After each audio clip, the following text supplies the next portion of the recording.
जय श्री कृष्णा, राधे राधे। आज हम आपको सुनाएंगे सालिग्राम और वेश्या की कहानी। जिस प्रकार नर्मदा नदी का हर पत्थर भगवान शिव का रूप होता है, जिसे नर्मदेश्वर कहते हैं, उसी प्रकार गंडकी नदी का हर पत्थर शालिग्राम होता है। भगवान विष्णु का एक रूप शालिग्राम भी है और विष्णु जी के शालिग्राम रूप की पूजा सदियों से चली आ रही है। गंडकी नदी वही नदी है जहाँ शालिग्राम भगवान प्रकट होते हैं। भगवान शालिग्राम दुनिया में यदि कहीं मिलते हैं तो केवल गंडकी नदी के तट पर ही मिलते हैं। पर भगवान शालिग्राम गंडकी नदी में ही क्यों रहते हैं, इस विषय से जुड़ी है भगवान शालिग्राम और वेश्या की यह कहानी। हजारों वर्षों पूर्व किसी नगर में एक वेश्या रहा करती थी जिसका नाम गंडकी था। वह रोजाना रात को किसी न किसी पराये पुरुष के साथ भोग विलास किया करती थी। यह उसका पेशा था। एक दिन उस गांव में एक महात्मा जी आए जिन्होंने सभी गांव वालों का अपने उपदेशों से कल्याण किया। जब वेश्या ने उन महात्मा की कीर्ति सुनी तो एक दिन वह भी उन महात्मा के दर्शन के लिए गई और उनसे प्रार्थना की, महाराज आप तो संत है, साधु है, सबका कल्याण करते हैं, सबको पावन करते हैं, मुझ वेश्या का भी कल्याण कर दीजिए। महात्मा जी बोले, बेटी मैं तेरा कल्याण कर दूंगा, पर इसके लिए तुझे वेश्यावृत्ति छोड़नी पड़ेगी।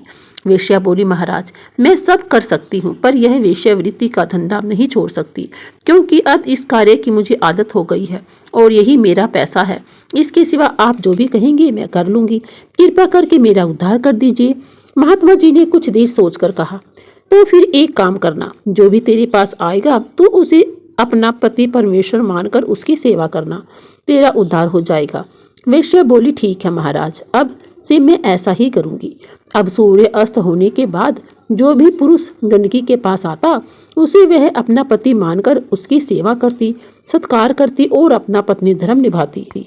उस पुरुष को वह अपना परमेश्वर मानती, क्योंकि उसने महात्मा जी के वचनों पर पूरा विश्वास किया था। गंडकी के द्वारा किए गए सभी कार्य भगवान विष्णु देख रहे थे। उन्होंने वेश्या की परीक्षा लेने के बारे में सोचा और उसके घर एक साधारण मनुष्य का रूप लेकर पहुंचे। गंडकी ने उनका भी सत्कार किया, उन्हें अपना पति मानकर पूरे मन से उनकी सेवा की। भगवान विष्णु गंडकी की सेवा और उसकी लगन देख रहे थे कि वह पत्नी की भांति उनकी कितनी सेवा कर रही है, उन्हें अपना पति मान रही है और गंडकी अपना पत्नी धर्म निभा रही थी। अब भगवान विष्णु ने एक लीला रची और अपना सिर पकड़कर बैठ गए। भगवान विष्णु बोले, पता नहीं सिर दर्द से फटा जा रहा है, बहुत भयंकर पीड़ा हो रही है। गंडकी बोली, मैं अभी वेद जी को बुलाकर लाती हूँ। साधारण मनुष्य बने विष्णु जी बोले, नहीं नहीं, तुम मुझे छोड़कर कहीं भी मत जाओ, मैं तुम्हारे बिना नहीं रह सकता, तुम मेरे पास ही रहो। गंडकी घबरा गई। उसने पूछा, क्या हुआ स्वामी, आपको अचानक क्या हो गया? आपकी तबीयत तो ठीक है, इतनी देर में भगवान ने लीला करते हुए मरने का नाटक किया। गंडकी रोने लगी। उसने सोचा कि ये तो मेरे पति थे, ये इस दुनिया को छोड़ चुकी हैं, इनके प्राण निकल चुके हैं, तो मुझे भी इनके साथ सती होना है। गांव वालों को खबर मिली कि वेश्या के घर में कोई पुरुष मर गया है, तो गांव वालों ने अर्थी तैयार की और भगवान को ले जाने लगी। अब गंडकी ने भी 16 श्रृंगार किया और पति की अर्थी के पीछे पीछे चल पड़ी। लोगों ने पूछा, अरे गंडकी तू हमारे साथ कहाँ जा रही है, चल वापस जा। गंडकी बोली, नहीं नहीं, मैं भी इनके साथ ही जाऊंगी, ये मेरे पति हैं, इसलिए पत्नी धर्म निभाती हुई मैं इनके साथ सती होना चाहती हूँ। एक व्यक्ति बोला, कैसी पागल है तू कि भला वेश्या का भी कोई पति होता है? अरे पागलों जैसी बातें मत कर। गांव वाले बातें बनाते हुए अर्थी को चिता पर रख देते हैं। गंडकी अपने पति के साथ ही चिता पर बैठ गई। गंडकी ने मन ही मन भगवान विष्णु से प्रार्थना की कि हे प्रभु, मैंने महात्मा जी के वचनों पर विश्वास किया है। तब से लेकर आज तक यदि मैंने अपने पति के अलावा किसी भी पुरुष को न देखा हो, इसमें स्वयं आग लग जाए। जब भगवान विष्णु ने देखा कि गंडकी तो उन्हें ही याद कर रही है और उनसे ही प्रार्थना कर रही है, तो उन्होंने चमत्कार दिखाया और गंडकी की परीक्षा हेतु चिता में आग उत्पन्न कर दी। जब आग लगी तो भगवान ने एक आंख खोली, देखा कि यह क्या कर रही है। भगवान विष्णु को लगा कि अग्नि की लपटों से गंडकी घबरा जाएगी और चिता से उठ जाएगी, पर वह तो अपनी आंखों को बंद किए अपने पति यानी कि भगवान विष्णु का सिर अपनी गोद में रखकर बैठी रही। चिता की आग भयंकर हुई। भगवान समझ गई कि गंडकी का उद्देश्य पक्का है। उसने यदि किसी एक पुरुष को पति मान लिया तो वह उसके प्रति पत्नी धर्म को सच्ची निष्ठा से निभाती है और आज भी वह यही कर रही है। वह अपने पति के साथ अपने जीवन का त्याग कर रही है। तब भगवान विष्णु प्रकट हुए। अग्नि शांत हो गई।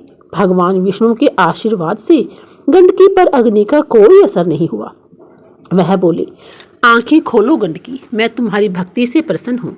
मैं तुम्हारी परीक्षा ले रहा था, तुम मेरी परीक्षा में सफल रही हो। बोलो, तुम्हें क्या चाहिए? गंडकी बोली, प्रभु आपके दर्शन करके मेरा जीवन सफल हो गया। मैंने आपको अपना पति परमेश्वर माना है। मेरी आपसे यही विनती है कि जिस तरह से चिता पर मैंने आपके सिर को अपनी गोद में रखा हुआ था, उससे मुझे सुख की अनुभूति हुई। अतः मैं चाहती हूँ कि आप सदा ही मेरी गोद में रहे और मेरा उद्धार करें। भगवान विष्णु बोले, गंडकी जैसा तुम चाहती हो वैसा ही होगा। अब तुम गंडकी नदी में परिवर्तित हो जाओ तथा तुम्हारे जल में मैं शालिग्राम पत्थर के रूप में निवास करूंगा। भगवान विष्णु के आशीर्वाद से गंडकी का शरीर पानी बन गया और नदी की भांति बहने लगा और वह नदी गंडकी नदी बन गई। भगवान विष्णु ने गंडकी को आशीर्वाद दिया कि वह सदा के लिए अपने शालिग्राम रूप में उसकी गोद में रहेंगे। भगवान विष्णु ने अपने आशीर्वाद से गंडकी का उद्धार किया। अब आइए सुनते हैं माँ तुलसी की एक ऐसी कथा जिसे सुनने मात्र से मोक्ष की प्राप्ति होती है। महिमा की माँ जानकी तुलसी माता की बहुत पूजा करती थी। एक दिन महिमा के माता पिता को किसी काम से शहर जाना था, इसलिए वह जाते हुए तुलसी माँ की पूजा की सारी देखभाल महिमा को दे जाती है। पर विधि का विधान कुछ और ही लिखा था। जिस बस से महिमा के माता पिता जा रहे थे, उस बस का एक्सीडेंट हो गया और हादसे में महिमा के माता पिता मारे गए। महिमा का अपने चाचा चाची के सिवा इस दुनिया में कोई और था ही नहीं। एक दिन महिमा अपने माता पिता को याद करके रो रही थी। तभी उसके चाचा वहां आए और उसे समझाते हुए कहने लगे, महिमा बेटी रोते नहीं है, देखो तुम्हारे चाचा जी तुम्हारे साथ है। मैं भी तो तुम्हारे पिता की तरह ही हूँ। तू यहाँ बैठ, मैं तेरे लिए गरम गरम जलेबी लेकर आऊँगा। ठीक है, तुझे अच्छी लगती है ना? इतने में ही महिमा की चाची वहां आकर बोली, अरे पागल हो रहे हो क्या? इस अभागन के लिए कुछ भी लाने की जरूरत नहीं है। यह अपने माँ बाप को तो खा गई है, अब यह जलेबी खाकर क्या करेगी? जो घर में रूखा सूखा पड़ा है वही खाने को दे दो। इसे ज्यादा सिर चढ़ाने की कोई जरूरत नहीं। अपनी पूजा बिटिया के बारे में तो इतना कभी नहीं सोचते। महिमा बोली, चाची मुझे भूख नहीं है, आप मुझे रोटी दे दो, मैं वह खा लूंगी। पहले मैं तुलसी में दिया जला दूं। शाम का समय हो रहा था। माँ हमेशा संध्या के समय तुलसी में दिया जलाती थी और वो मुझे कहकर गई थी कि मैं सुबह शाम तुलसी माता की सेवा करूं। चाची ताना मारती हुई बोली, खुद तो तेरी माँ ऊपर चली गई और तेरे ऊपर का यह काम छोड़ गई। पहले घर के काम खत्म कर, बाद में तुलसी पर दिया जलाना। महिमा शाम का खाना बनाती है। सारा काम खत्म करके वह तुलसी में दीपक जलाती है और वहीं तुलसी माता के पास बैठकर रोने लगती है। रोते हुए वह कहने लगती है, तुलसी मैया क्यों चली गई मेरी माँ? माँ बाप के बिना दिल नहीं लगता, मैं उसके बिना बहुत उदास हूँ, मुझे नींद भी नहीं आती। माँ कहती थी, आप तो सबकी माँ हो। माँ मुझे बहुत डर लगता है, आप मेरे साथ रहोगी ना? महिमा आंगन में बैठी रो रही थी। तभी उसे तुलसी पौधे में से आवाज़ आती है, महिमा डरो नहीं, जब तक मैं तुम्हारे साथ हूँ तुम्हारा कोई भी बाल बाका नहीं कर पाएगा। बेटी तुम बिल्कुल भी चिंता मत करो, तुम्हें जब भी कोई परेशानी हो तो तुम मुझे याद कर लेना, मैं तुम्हारी मदद के लिए आ जाऊंगी। आवाज़ सुनकर महिमा चौंक गई और सोचने लगी, यह आवाज़ तो तुलसी माता के पौधे में से आ रही है। इसका मतलब तुलसी मैया तक मेरी बात पहुंच गई है। मैया अब मैं बिल्कुल भी नहीं डरूंगी, मैं जानती हूँ आप मेरे साथ हो। महिमा तुलसी माता की आवाज़ सुनकर खुश हो जाती है। उसको यकीन था कि तुलसी माता का आशीर्वाद उसकी माँ के रूप में उसके साथ था। पर महिमा की चाची के स्वभाव में बहुत अंतर आ गया था। वह तो बस यही चाहती थी कि जो भी जेवर महिमा की माँ उसे देकर गई थी वह उन जेवरों को हड़प ले। पर माँ तुलसी की होते हुए भला ऐसा कैसे हो सकता था? एक दिन उसकी चाची सोचने लगी, इसके सारे जेवर चुपचाप संदूक में छुपा देती हूँ और किसी दिन मौका देखकर सारे जेवर बेच दूंगी और पैसों को अपने पास जोड़कर रख लूंगी। अगर पूछेंगे तो बोल दूंगी चोर चुरा कर ले गया। महिमा की चाची सारे जेवर संदूक में बंद करके ताला लगा देती है। एक दिन चाची महिमा से कहती है, महिमा ओ महिमा, कब से तुझे आवाज़ लगा रही हूँ, मैं बाजार जा रही हूँ, मेरे लौटने तक सारे कपड़े धोकर आंगन को अच्छे से लीप देना और दोपहर का खाना बनाकर भी रख देना, कोई भी काम बाकी ना रह पाई तो तेरी खैर नहीं। यह सुनकर महिमा बोली, पर चाची मुझे तो मिट्टी से आंगन लीपना आता ही नहीं, मैंने यह काम कभी नहीं किया। चाची गुस्से में बोली, बड़ी आई काम के बहाने ढूंढने वाली, जैसे मर्जी कर, पूरा आंगन अच्छे से लीपा होना चाहिए। महिमा को सारे घर का काम देकर उसकी चाची अपनी बेटी के साथ बाजार घूमने चली जाती है। उसके बाद महिमा मन ही मन तुलसी माँ से प्रार्थना करती है, हे तुलसी माता मेरी मदद करो, मुझे आंगन लीपना नहीं आता। तभी उसके सामने तुलसी माता प्रकट होती है और एक साधारण स्त्री का रूप ले लेती है। वह उससे कहती है, बेटी तुम चिंता मत करो, लाओ मिट्टी में तुम्हारा पूरा आंगन लीप देती हूँ। महिमा कहती है, माँ मैं जानती थी आप मेरी मदद को जरूर आओगी। साधारण स्त्री के रूप में माता तुलसी मुस्कुराने लगती है। कुछ देर बाद महिमा देखती है कि माँ तुलसी ने कुछ ही पलों में सारा काम खत्म कर दिया।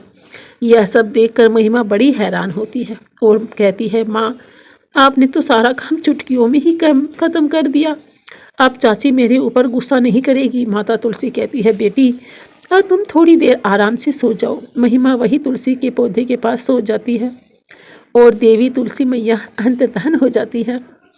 महिमा की चाची जब घर आकर सारा काम निपटा हुआ देखती है तो वह हैरान रह जाती है। अब वो रोजाना कठिन से कठिन काम महिमा को देकर जाने लगी, पर तुलसी माता आकर सारा काम कर देती थी। एक दिन महिमा की चाची ने चोरी छुपे तुलसी माता को स्त्री के रूप में घर में काम करते हुए देख लिया। यह सब देखकर वह सोचती है, यह क्या बात है। तभी मैं कहूँ, महिमा इतनी जल्दी तो घर के काम नहीं निपटा सकती। यह किसी औरत की मदद लेती है जो यहाँ पर इसके बदले घर पर काम करती है। कहीं ऐसा ना हो कि इसने पूरा घर ही लुटा दिया हो।